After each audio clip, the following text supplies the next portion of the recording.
High-speed Gordon. Donald was excited. "The diesels at yon works," he announced, "say that on the other railway there are things called high-speed trains. They have a diesel engine at each end and can go at 125 miles an hour. Gordon snorted. "An engine at each end," he said scornfully. "There's only one of me, but I bet I can go as fast as those smelly boxes on wheels. Probably faster," he added. The others said nothing. They had heard Gordon's boasting before. Gordon was still bragging the next morning.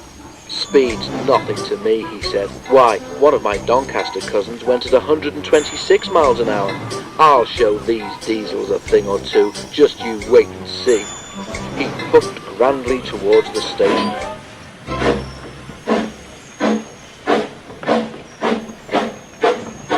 Gordon normally pulled the express, though Henry, James or Bear helped if Gordon was ill or away. Many visitors came to see the Fat Controller's railway. They often used the express, so it was usually full and heavy. There had been frost during the night, and now the weather was wet and sleety. Sleet settled on the rails, making an icy film across their surface.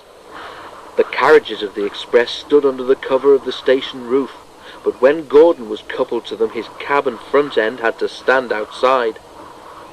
He grew colder and colder as he waited for the guard to blow his whistle and wave his green flag. "Come on," he shivered impatiently. "Let's get started." At last Gordon heard the whistle. "Come on, come on, come on, come on, come on," he shouted as he tried to pull quickly away. But his wheels slipped on the icy rails.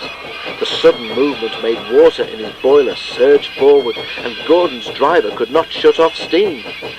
Gordon moved a yard and slithered to a standstill, held back by the heavy train. His wheels spun furiously, but neither Gordon nor his train budged an inch. "Help! Help!"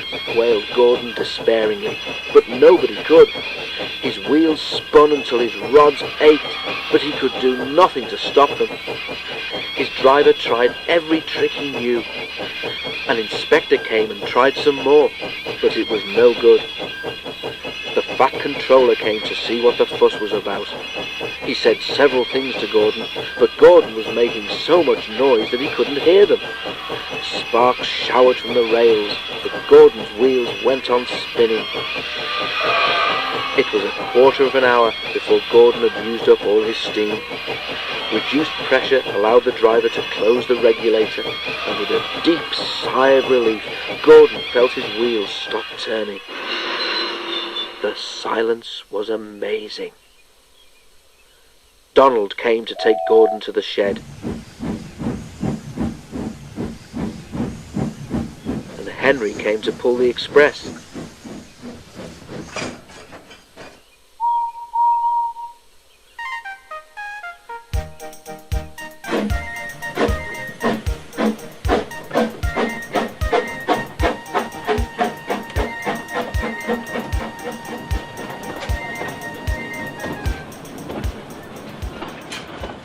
When the train had gone, workmen had to replace the rails where Gordon had been standing because his spinning wheels had worn deep grooves in them. The shed was empty. Donald tactfully remembered another job and left Gordon on his own.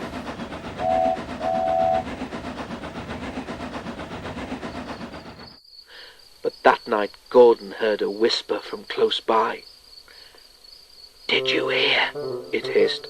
"How Gordon went for a spin today?" There was a quiet chuckle. Gordon seethed in silence. "High-speed engines are all very well," the whisper went on, "but Gordon ought to know by now that he's supposed to move his train too." Gordon snorted disgustedly, and with a gasp the whisperer subsided into silence.